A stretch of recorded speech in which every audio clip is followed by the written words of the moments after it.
Halo sobat semua, selamat datang kembali di channel novel kita. Sebelum kita lanjutkan ceritanya ini, ayo jangan lupa subscribe, like, komen, share, dan nyalakan lonceng notifikasinya agar mendapatkan notifikasi video terbaru ketika Mimin upload videonya.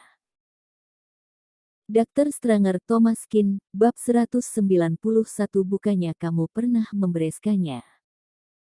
Lukaski berubah dari seorang pria muda gagah menjadi seorang yang cacat. Dia tidak akan bisa menerima hal semacam ini untuk sementara waktu. Hari ini keluar dengan membawa emosi. Dia langsung ingin memukul ketika bertemu orang. Dia bahkan memarahi orang-orang yang ditemuinya. Dia membawa Paman Denny keluar. Siapa yang berani mengurusnya? Paman Denny menggelengkan kepalanya tanpa daya, tidak mengatakan apapun. Ini adalah pengawal dari keluarga Qi. Awalnya dia adalah seorang pengawal pribadi hebat yang disewa oleh kepala keluarga Qi Gerriki dengan harga tinggi, tetapi kali ini digunakan untuk melindungi Lukaski. Nama asli Paman Denny adalah Denny Zheng, orang memanggilnya Dragon, julukan ini juga menjadi namanya. Ketika Dragon masih muda, dia adalah seorang tentara bayaran di luar negeri dan keterampilannya sangat kuat. Sekarang dia berusia kurang dari 40 tahun, itu adalah tahun dia bertarung, jadi Lukaski berani bertindak sembrono dan tak peduli siapapun. Bahkan jika orang lain tidak peduli dengan identitasnya sebagai tuan muda keluarga Qi, selama ada Paman Denny maka takkan ada yang berani mengganggunya. Melihat Lukaski masuk, Melissa Zhu tiba-tiba menjadi gugup dan meraih tangan Thomas Kin. Kak Thomas, bagaimana ini? Thomas Kin berkata dengan ekspresi bergurau. Bukankah ada Tuan Jin, apa yang kamu takutkan? Bukankah Tuan Jin pernah mengurus mereka lagi juga akan bagaimana? Andi Jin memandang kedua tangan yang saling berpegangan tangan, merasa sangat tidak puas. Meskipun dia tahu bahwa itu adalah tindakan bawah sadar Melissa Zhu, tapi bagaimana kekasihnya bisa disentuh oleh orang lain? Andi Jin berkata dengan wajah dingin. Itu hanya tuan muda dari keluarga Qi. Aku akan pergi mengurusnya, Melissa, jangan takut. Andi Jin merasa bahwa Lukaski datang pada waktu yang tepat, anak ini memberinya kesempatan. Jika keluarga Qi tidak mendatangkan orang, Melissa Zhu tidak akan merasa takut. Andi Jin berdiri, merapikan dasinya, ekspresi jijik muncul di wajahnya, lalu berjalan dengan bangga. Pada saat ini, Lukaski sedang memegang sebotol bir dan menuangkannya ke mulutnya. Melihat gadis bertubuh indah di sekitarnya, hatinya menjadi semakin tidak nyaman, kakinya sudah tak berfungsi, dia bahkan tidak bisa bermain lagi dengan wanita. Andi Jin datang, berdiri di depan mejanya, mengarahkan jarinya ke hidung Lukaski dan berkata dengan dingin. Keluar, jangan menjadi penghalang di sini. Lukaski awalnya memang sudah sangat marah, ternyata ada juga orang yang mencari masalah dengannya. Persetan, siapa kamu? Andi Jin mendengus dingin, tuan muda Jin di ibu kota provinsi, Andi Jin. Andi Jin membayangkannya dengan baik. Selama dia menyebutkan nama keluarga Jin, Lukaski pasti akan takut. Toh sebelumnya ayahnya sudah membereskan Gerriki, meski bukan ayahnya yang memanggil helikopter bersenjata itu, tapi pasti ada hubungannya dengan ayahnya.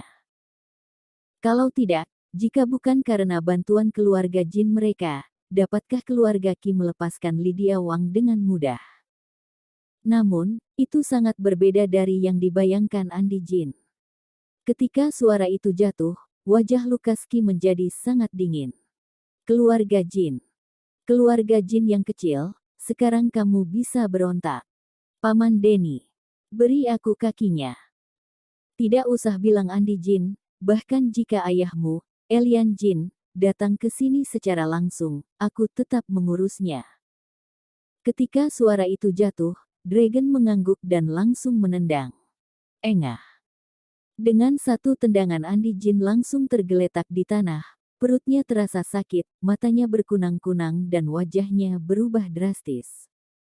Apa yang kamu lakukan? Kamu berani memukulku, percaya atau tidak, ayahku akan membereskanmu lagi. Lukaski tertawa dengan marah, membereskannya.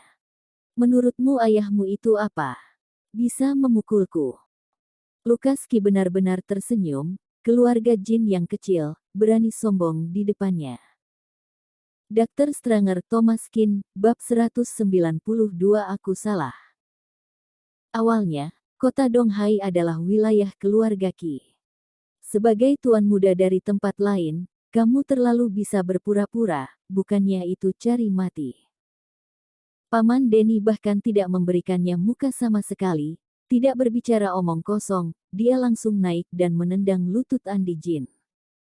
Paman Denny adalah tentara bayaran.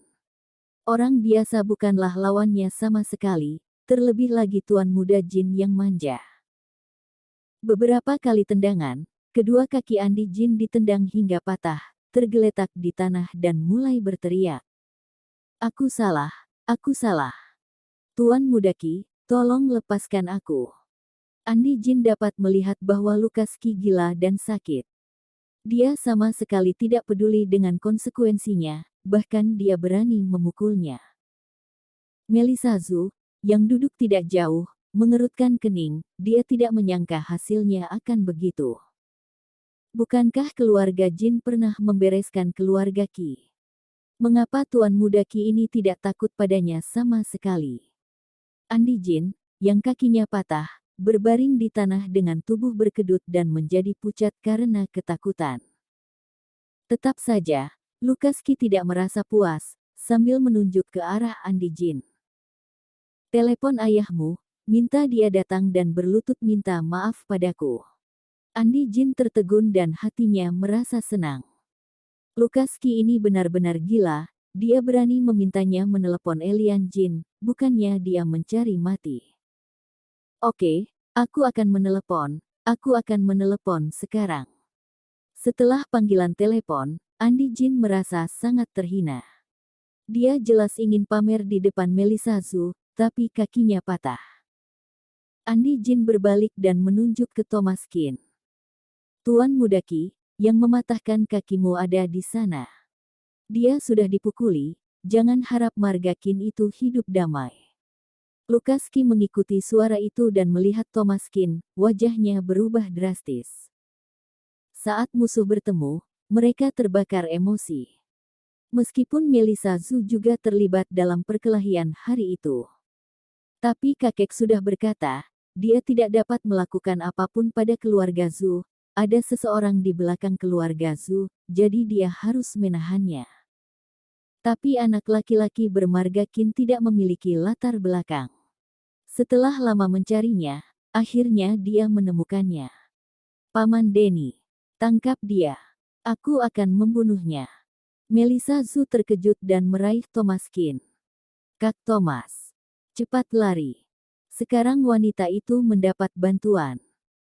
Lukaski mungkin tidak berani melakukan apapun padanya, tetapi Thomas Qin tidak memiliki hak dan tidak memiliki kekuatan. Jika dia tertangkap oleh Lukaski, dia pasti akan mati. Namun, saat Melissa Zhu berdiri, Paman Denny sudah bergegas.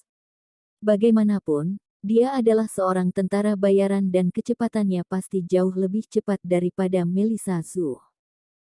Wajah Melissa Zhu berubah, dia dengan cepat berada di depan Thomas Qin. Melakukan apa? Di siang bolong, apa yang akan kalian lakukan? Lukaski berkata dengan dingin. Paman Denny, jangan pedulikan wanita itu, dorong dia dan tangkap bocah itu.